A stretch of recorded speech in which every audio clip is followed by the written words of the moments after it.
When you feel it's hopeless, when you think that you lost, oh, I will take your hand and we'll rise up from the dust. Oh, here we go, go, go, let us heal and grow. You won't be alone, we're unstoppable. Don't be afraid to show what we're going for. This is what we know. Here we come back to life, we're still breathing. Standing up, everybody's gonna see it. Oh, all you need to know is that we're holding on. Even if we fall, we will rise up and we follow the path that we believe in. No, we're not gonna stop until we reach it. Oh, all you need to know is that we're holding on. We rise up from the dust and clean my throat.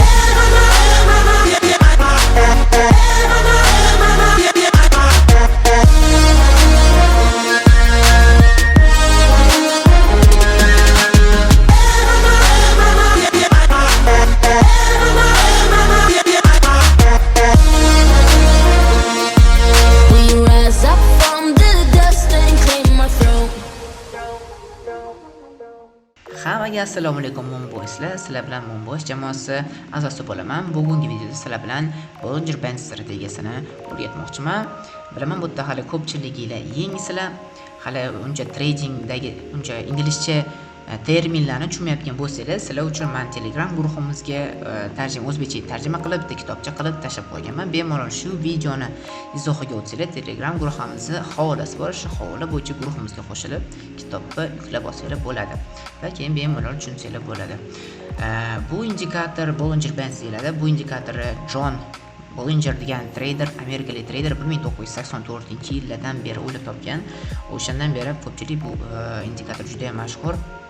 Shu indikator bo'yicha ko'pchilik odam ishlab keladi, traderlar ishlab keladi. Ozgincha yaxshi ishlaydi, lekin buni ko'pchilik juda ham xato ishlatadi. Juda ham ko'pchilik xato ishlatadi. Bugun men sizlarga shuni sal to'g'riroq qilib tushuntirishga harakat qilaman.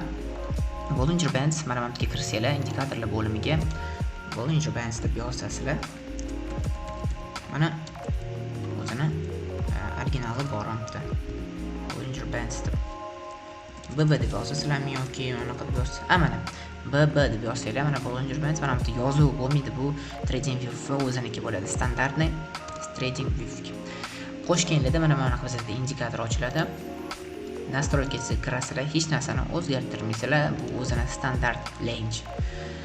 Bu xuddi EMA Moving Average'lardan tashkil topgan. O'tgan videolarda biz sizlar bilan ko'rgan bo'lsanglar, liniyalar bilan ishladik, strategiyalarni. O'sha liniyalardan tashkil topgan, faqat o'sha liniyalar 20 Moving Average'dan tashkil topgan. Buni ko'pchilik qanaqa ishlatadi? Bu men bu tepadagi liniyasi upper bands, bu lower bands, adashmasam shunaqa edi. Ya'ni buni qanaqa ishlatishadi? Retail traderlar.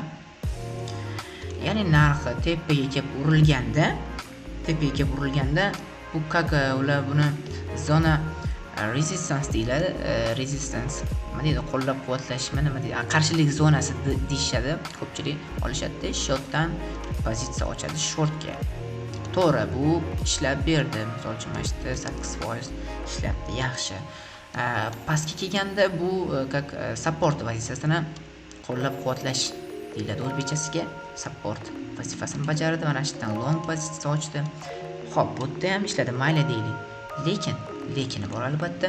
Mana bu yerda nima bo'ldi? Misol uchun bu yerda ham bizga qo'llab-quvvatlash zonasi yordam berish kerak edi. Mana shundan biz long ochishimiz kerak, lekin bozor ahmoq emas. Mana misol uchun mana shundan biz u traderlar bo'yicha qarab ishlaganimizda biza liquid yo bo'lmasa stop loss urgan bo'lardi. Xo'sh, unda qanaqa ishlatish kerak deb sizlarda savol paydo bo'ladi. Xo'p, men sizlarga shu bo'yicha hozir ko'rsatib beraman. Bizda bozorda mana bunaqa holatlar bor. Bollinger Bandsda ko'rsanglar range deyiladi. Ya'ni bitta korobkada yig'ilib qolgan bo'ladi. Narx bitta korobkadan chiqa olmay mana shu diapazonda yuradi. Buni range deyiladi. Ya'ni buqalar bilan ayollar jangi bo'ladi. O'shanda range deydi. U shunaqa korobkaga to'g'ri kelib qoladi. Shu korobkadan chiqa olmay qoladi. Faqat o'sha korobkada narx yuradi. Ya'ni mana kuzatishingiz mumkin. Mana bunaqa joylarda mana o'ynab qoldi. To'g'ri, bu yerda ham scalping qilib ishlab olsanglar bo'ladi, lekin baribir narx nima qiladi? Tepani ko'tarib baribir pastga ketdi mana. Shunaqa holatlarda qanaqa biz ishlashimiz kerak bo'ladi?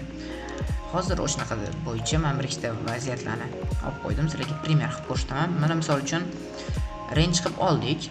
Ya'ni bugungi bandsga qarasanglar, narx faqat mana ikkita pastdagi upper band bilan lower bandlari bunaqa to'g'ri bokovой движение qilyapti, consolidation deyiladi. Terminlarni hammasini kitob qilib Telegram guruhimizga tashlab qo'yganmiz, tushunmayotganlar bo'lsa. Mana shunaqa yig'ilib qoldi. To'g'rimi?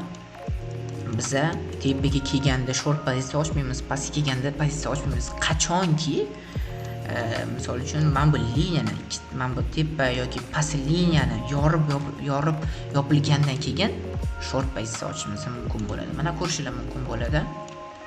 Tepa past lower bandni yorib mana yopildi, даже retest qildi, retestdan keyin short pozitsiya ochiladi.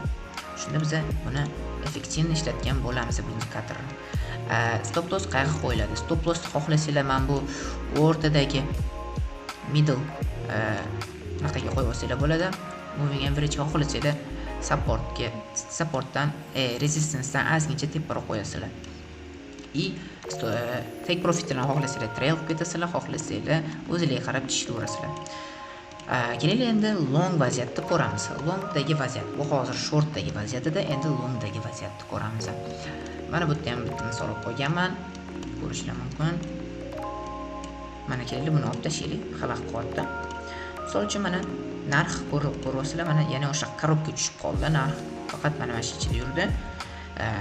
Ikkita upper band bilan lower bandga qarasanglar, mana ikkitagi liniyasi faqat bokovой движение qilyapti, consolidation qilyapti, faqat to'g'ri yuryapti. Значит, qaysi taraf yorib o'tsa, o'sha tarafga biz kirishimiz kerak bo'ladi. Yorib o'tirib, retest qilgandan keyin.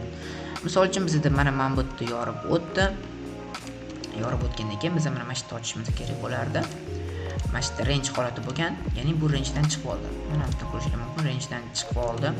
Rangedan chiqib olgandan keyin mana ko'ryapsizmi?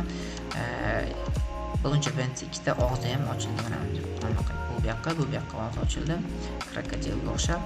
Mana shundan keyin даже buni retest oldi desa ham bo'ladi. Mana bu yerdan bundoq qilsak mana bizning stop lossimiz aytgandek bu уже bizda support bo'ladigan bo'lsa, supportga aylangan bo'lsa, supportdan pastga qo'yiladi.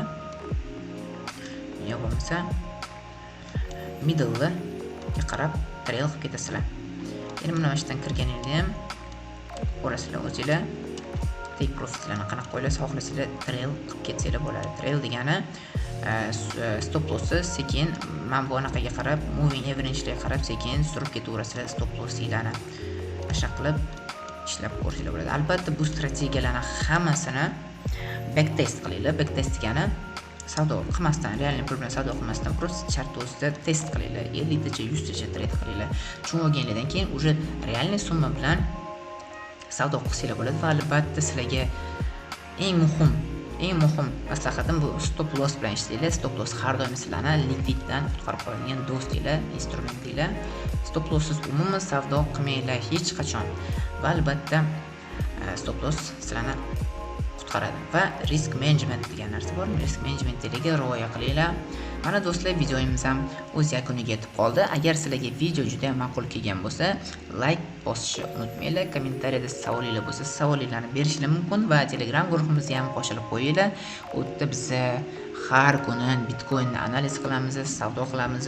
Bemalol tushunmagan savollar bo'lsa, o'sha yoqqa o'tib prof traderlardan maslahat olsanglar bo'ladi.